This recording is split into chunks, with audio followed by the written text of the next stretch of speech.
Hey everybody, it's Robert coming to you with another adventure into history, and today we are actually down in the woods of Sumter County, Georgia, near Plains, Georgia, and I'm out here with Cecil, who has invited me to look at a very old, huge cemetery that is all behind us here.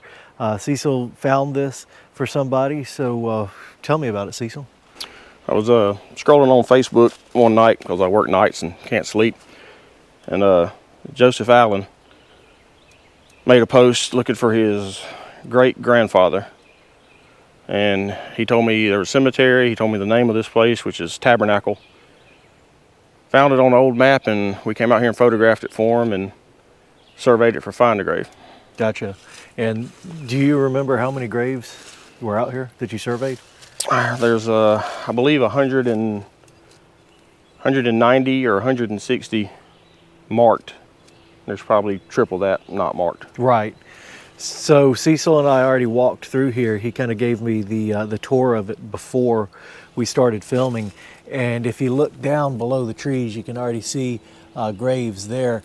But this is, would you say, you said this is 5 acres, right? Mm-hmm. 5 acres of cemetery grounds, and there are graves everywhere out here. It is just amazing how many there are out here. There's various different marker styles, from graves that are marked like what we're seeing right here, to graves that are marked with only a rock, or we saw a wagon axle marking a grave. And it's really hard to spot them all, because when we were walking through here, you don't even see them until you're right up on them. So it's amazing. It's also loaded with cemetery artifacts that are very common in African American cemeteries, such as this. These are always important pieces that belong to the cemetery. These old water vessels that were part of the burial tradition.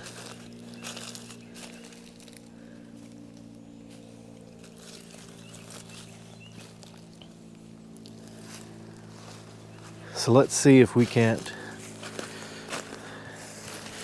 read a few of these. Ella Washington, September 24th, 1954. Looks like there. And these, they're just, well, Cecil, you said what? You said about 190 marked graves? It was either 160 or 190 something. 160 or 190 marked graves, and triple that in unmarked graves. There are a lot of graves out here for sure, so we probably won't be able to read every one of them. But we'll just take you through a tour, and like Cecil said, he surveyed this and put it on Find a Grave. All throughout here you can see indentions and graves like this one right here that looks like it was bricked or marked with bricks.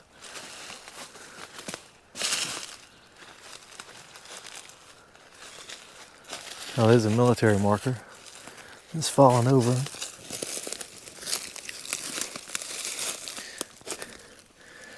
Cola Burks, private.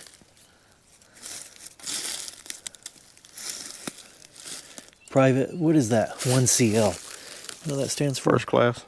Oh, private first class, 5/16 engineers, January 16th, 1935. This is death date. There's another example of how some of these graves are marked out here. Just a metal rod right there.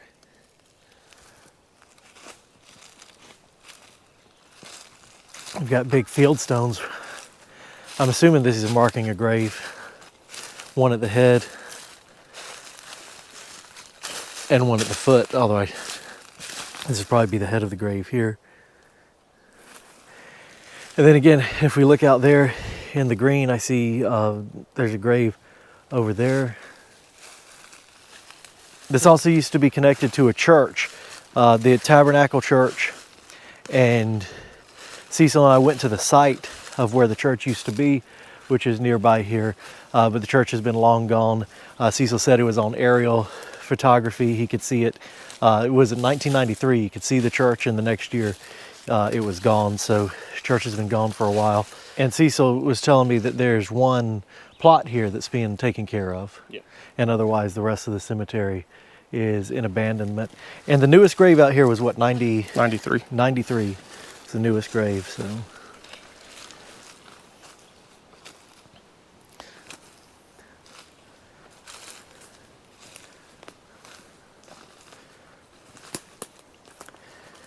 There's an interesting marker here. Oh, you can see, I don't know if you'll be able to see it on video or not. The detail at the top. This is Katie H. Harold, wife of Ike Dudley, born July 26, 1878, and June 21st, 1908 was her death date. Beside Katie here, there's a field stone marking another grave.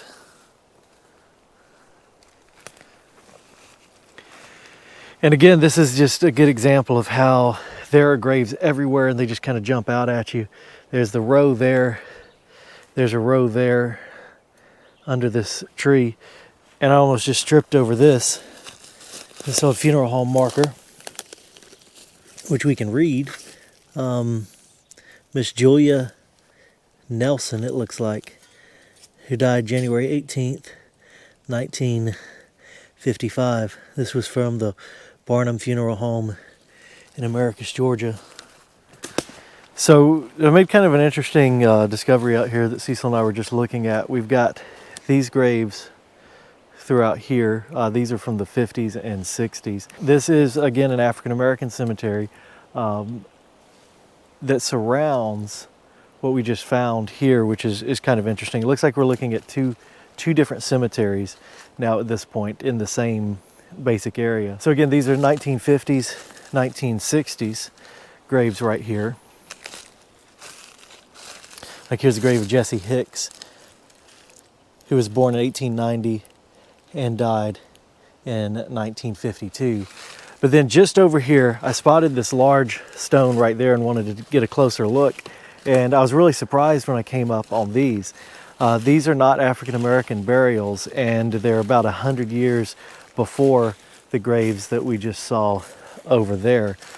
So this may have been something that we see a lot of times where there was a plantation cemetery that also contained a burial ground for the enslaved, and then it continued to be used by their descendants and grew into a larger modern cemetery around the old plantation cemetery. But these aren't African American burials here, and it's kind of interesting to see that. There's a surprise for sure in the middle of this cemetery. So this is Claudius Alonza, the third son of H.E. and E.J. Perkins, born March 19th, 1861 and died December 4th, 1872.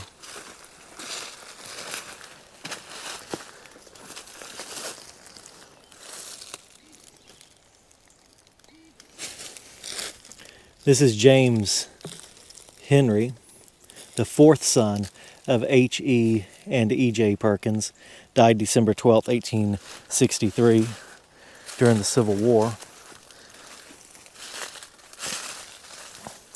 And then the last one in this little section is Mrs. E.J., wife of H.E. Perkins, born April 19th, 1833, died May 5th, 1884.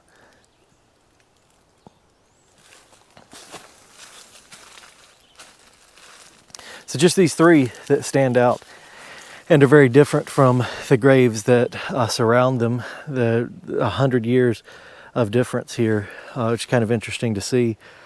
So, you know, it's conjecture to say that, you know, this began as a plantation cemetery, but when you use the evidence that we see in other ones and see something like this, it's interesting for sure.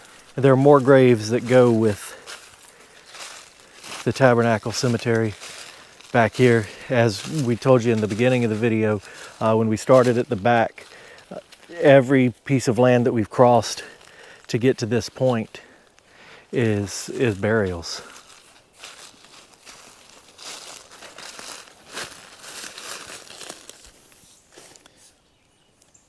This is Christine Hudson.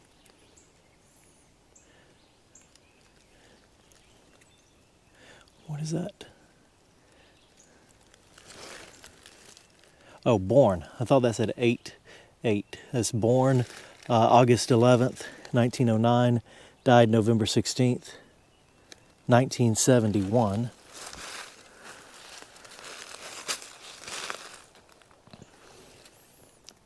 It's Robert Stewart. Died November 3rd, 1955.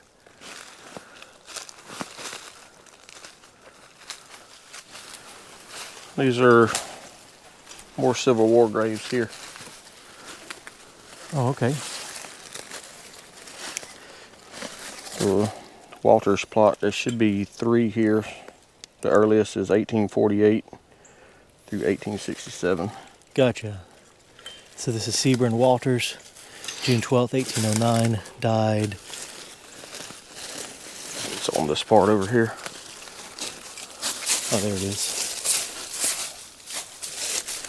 62. Yeah. Or 67. 67, yeah.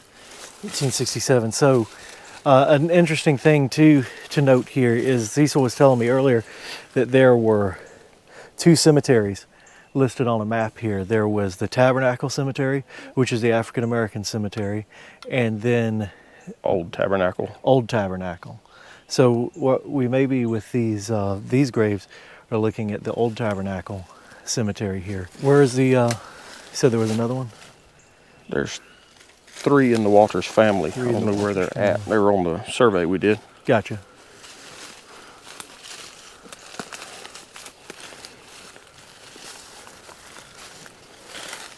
Oh, there's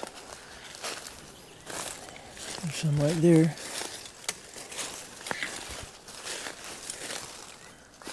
I think this is, these are Walter's graves here too, that are just marked with like these footstones. So we were talking about the other Walter's graves in that plot, and Cecil had a burial list for them. So those footstones that I showed that were marking were the other burials, and one of them was 1848. So, yeah, Isaac Mitchell Walters, born 1847, died 1848. Wow. And the other was Richard Moses Walters, born 1840, died 1861. Gotcha. So definitely some pre-war graves in there, or some very early graves in there, I should say, pre-Civil War and during and shortly thereafter. So it's interesting. It's interesting to think about, because what we've really got here are 2 kind of separate cemeteries that have now become one. But it's definitely interesting to see that in the middle of all of these newer graves, and then you step back 100 years with this old Plantation era cemetery. And one way that we can tell the immediate difference between these burials here and the surrounding cemetery is African Americans were not afforded burials like this back in the 1860s. It would be very, very unusual to find someone who was African American with a grave marker like this during that time period. And then, of course, after the war, for the most part, during the 1870s, during Reconstruction, they would not have been able to afford something like that either, like with the graves from the 1870s. So you can really tell a difference in the burial styles during that era and going forward up until relatively modern times, at least with the 60s and the 50s.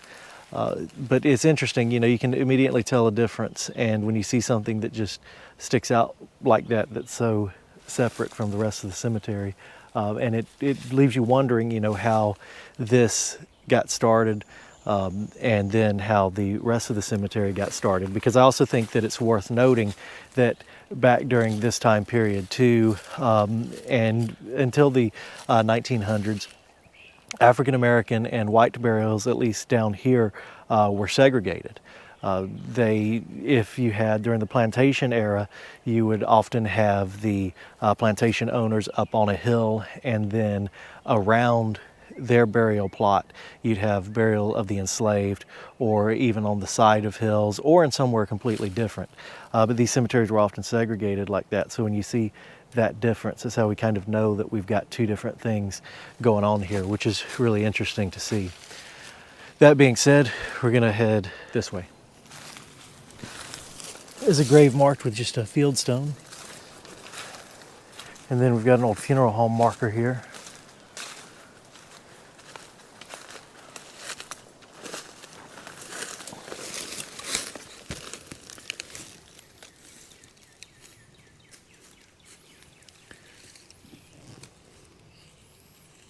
Trying to read it, but I can't really make it out very well. See 1975 on it.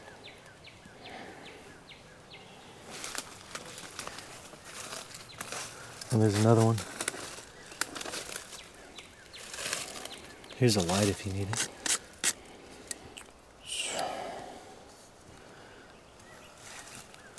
Make it out.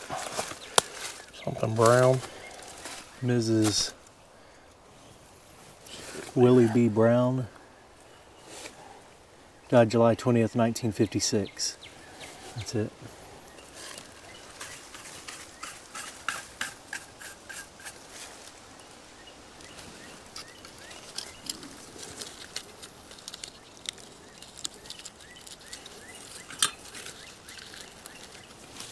There are huge cedar trees in here. They were planted a long time ago. And Cecil's got his snake stick with us today. It made me nervous when I saw you pulling it out there. I thought you might have found one. I was getting a briar off my leg.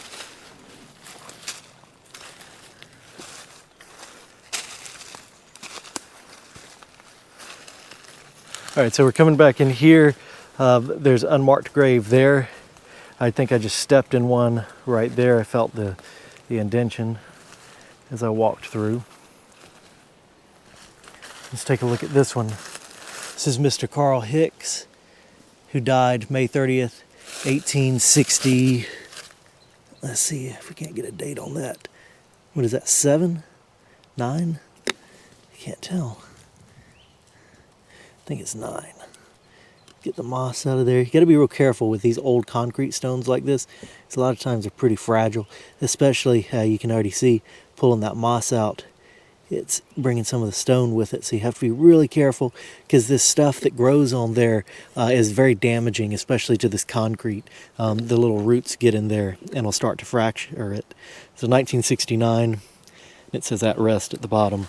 Cecil just located one that he missed on his previous survey over there. He's uncovering it, and we'll take a look at it in just a moment. But first, we'll look at this veteran's grave here. This is John Lewis. It's Georgia MM 3C, I guess third class. I don't know what the MM is. U.S. Naval Reserve, World War II, March 31st, 1923, and he died September 15th, 1947, not long after the war. And Cecil just found this one that he says he missed before. He's uncovering.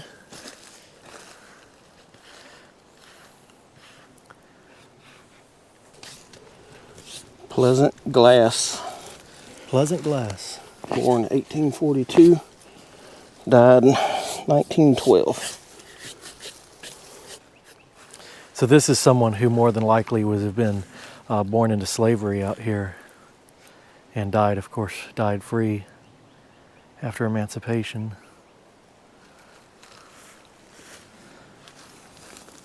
You can see how these graves get covered up like this. And in a case like this, you don't even know that you're on some of these headstones until you trip over them, basically. So got a Masonic symbol there. Reverend J.M. Mason, born September 30th, 1845. and died. We got to go down for that.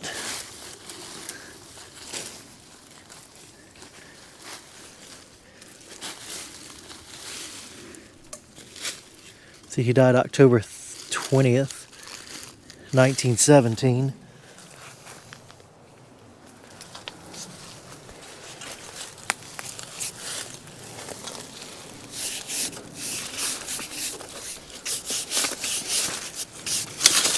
Oh, the briars got me.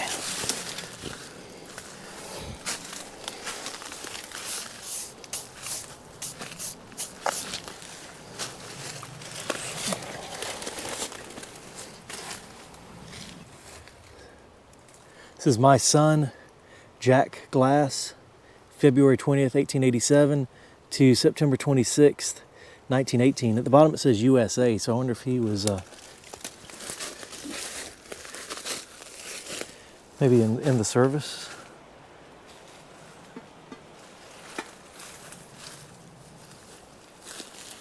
This is another one with a water vessel. Again, very common to see these kind of artifacts in these older African American cemeteries. This is Edgar Glass, Georgia Private, 406th Reserve Labor Battalion, Quartermaster Corps. He died September 14th, 1931.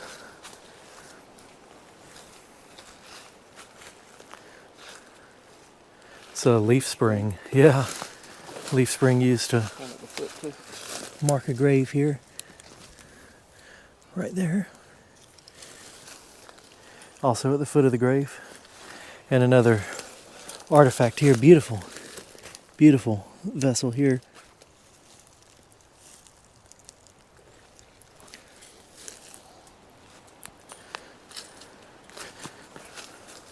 More fragment, more artifacts.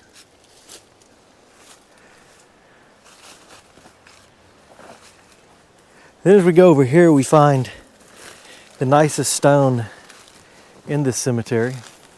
This is the one that Cecil set out to find for Mr. Joseph Allen. This is his great-grandfather. Great-grandfather. So this is a very nice stone that he has out here. And Cecil, you said that this man was, he was born into slavery out here, correct? Yes, he was born about 1851, we don't have an exact date, and died October 8th, 1921. And so this is Ephraim Hightower. He died October 8th, 1921, aged 70 years. Blessed are the pure in heart, for they shall see God. At the bottom it says Hightower. And Cecil, you were telling me earlier that his wife may be buried here as well? Possibly. Nancy, I believe, is her name. And just look at the thickness of this old granite stone here, and huge base that it has as well. This is a very nice stone, and it took some work to get it out here. I guess back then this was not wooded like it is today, but it certainly took some work to get that big stone out here. Then right beside it is an indention right here with a funeral home marker.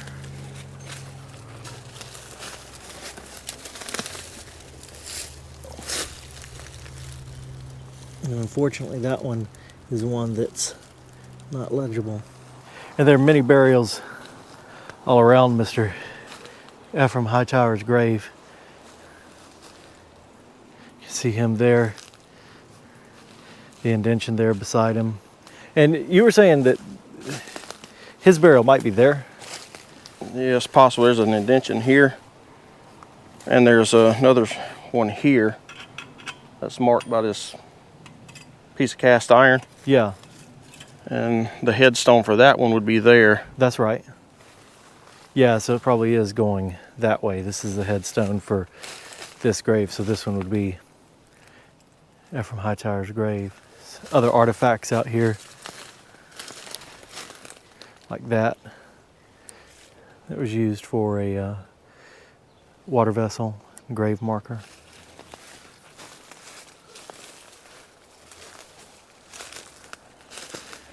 And I see another upright headstone over here, kind of under this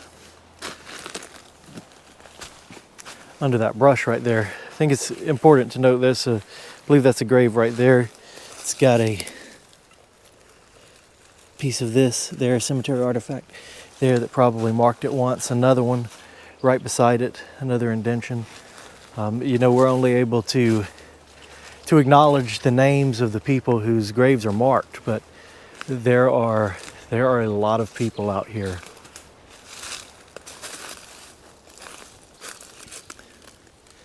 This is Eli Lindsay, born July 4th, 1833, died July 8th, 1916. You have to think about this person's life. They saw a lot of change happen from 1833 to 1916.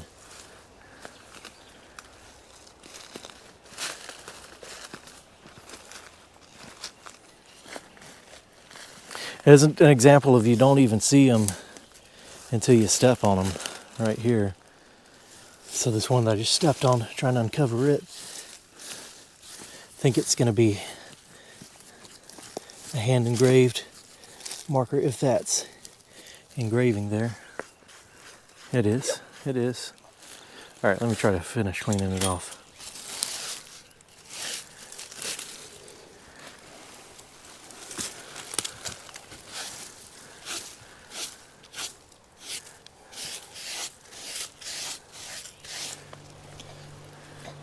See if you can read it, Cecil. I can't from this angle, that's for sure. It's hard to make out.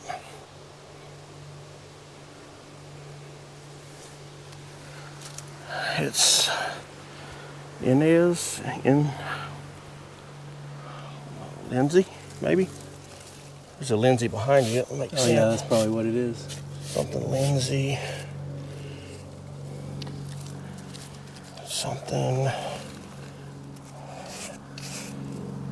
MANORMAN.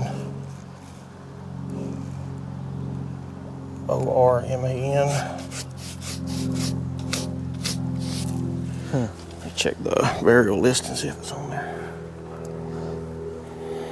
This is birth date. Born April 18, it looks like 75. Died August 19, maybe 25. It's hard to see. It's interesting too to think about that this is someone's handwriting, most likely a loved one's handwriting, in this that was done in this concrete when it was wet. It is not on the burial list. Not on the burial list. Yeah, I cannot make out that first name.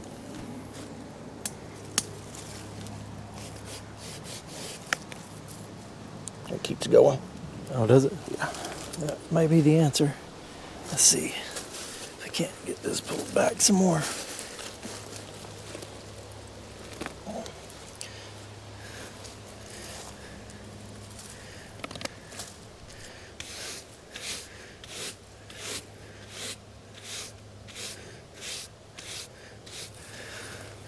Is that a P? P. I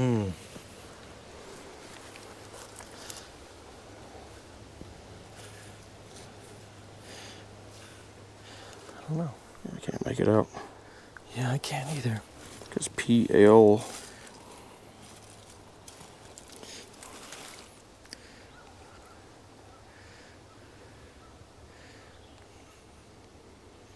Might look better on the video, but I can't make it out. But again, it goes to show how there are burials out here that you wouldn't even know about till you trip over. I stepped on the corner of the stone here, and that's the only way I knew that was there. And they continue all throughout here.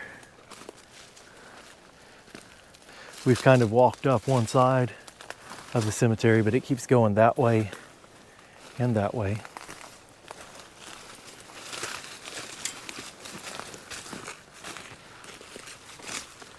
It's over here closer to the outer border of the cemetery.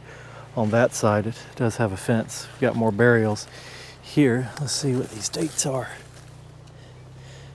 Carrie M. Banks, born May 5th, 1895, and died March 28th, 1991. Wow, looking at this, you would not think there'd be burials, you know. I guess that's 33 years ago, but still. 1991 doesn't seem like it should be 33 years ago, I guess. This is Dudley Gary, February 2nd, 1950 to September 5th, 1993. Is he about the last burial out here? Gotcha. And over here we have the an unfortunate sight that we've seen before in these old cemeteries. This is an old burial vault that has been busted open. Probably just natural decay has caused this, and it's filled up with water. Of course, you know, when in an old cemetery like this, you always want to look out for something like that so you don't accidentally step on it, and you shouldn't, you know, accidentally walk across these burial vaults, these ones that have the top of the vault exposed, similar to this one here. They're usually pretty easy to spot because they have provisions like that for lifting them. This is the grave of Jim Merritt, who died June 2nd, 1967. This is at rest. And then Eugene Woods over there, who died February 5th, 1970.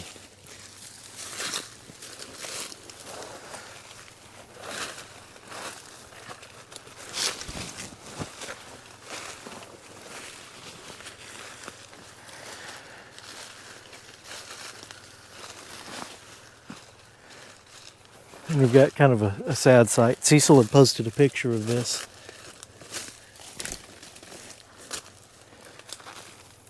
Got these two graves here and this old plastic chair behind them where someone used to come out and sit and visit them, but you can tell it hasn't been used in a while.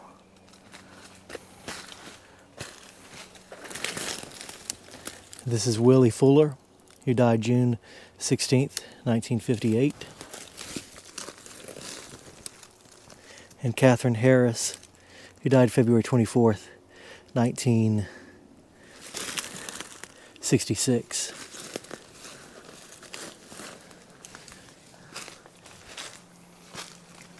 The graves continue throughout this area.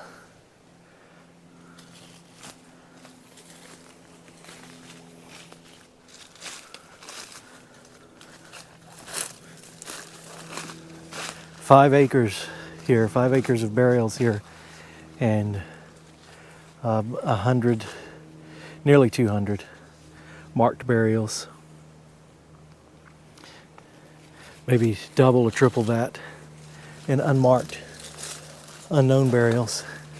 Which means there's a lot of history out here in these woods, a lot of people's lives.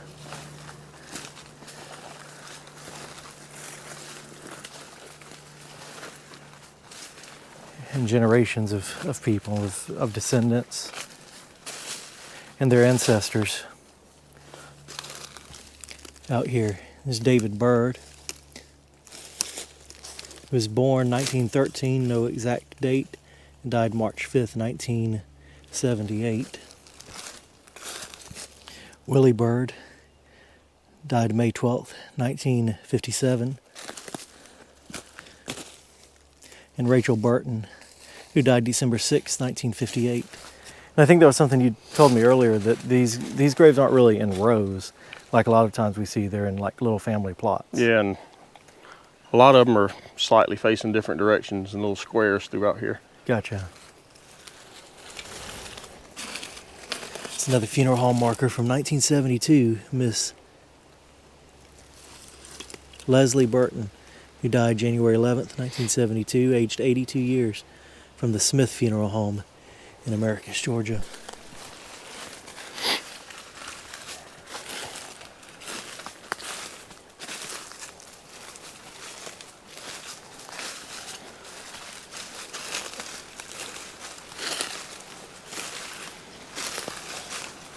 see how this plot's a little askew from the rest. Yeah.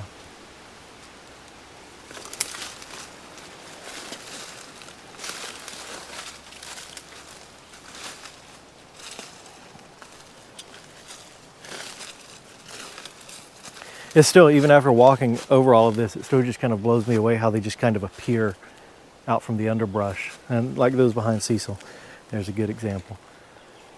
You don't see them until you're right up on them, even with these upright markers like this. William Ellis Jr., February 19th, 1930 to June 16th, 1982. Reverend William M. Ellis, born August 30th, 1890 and died November 16th, 1953.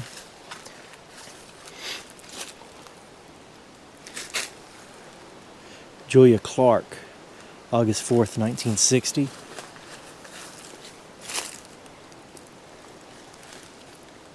Savannah Thomas, September 3rd, 1960.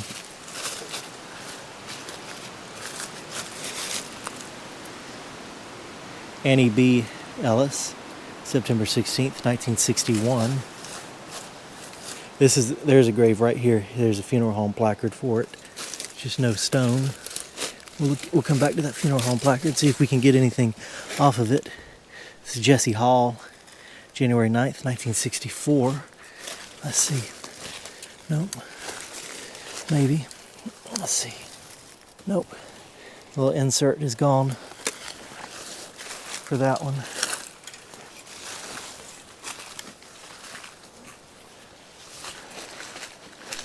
Let's see who's buried here. Ed Clark with an E, died June 2nd, 1969, at rest. This was painted white at some point. Charlie Terry, June 22nd, 1963. Now look at that big old cedar tree. Cecil standing behind the side.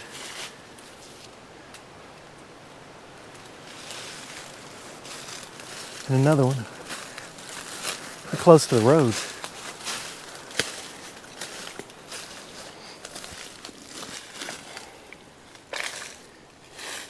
Lavinia Clark, died January 30th, 1963. It says at rest.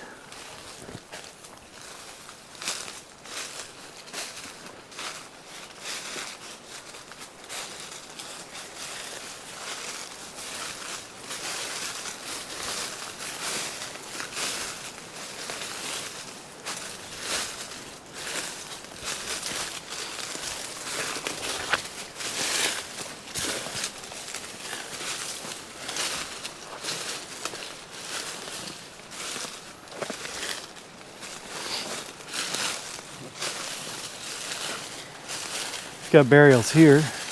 Aren't these oriented in the... These are facing the... Opposite direction. Yeah. These are running like this. These two graves. Whereas the rest of the graves are running like that. There's a burial there. And there, visible, very visible indentions. Some more marked ones there. Yeah.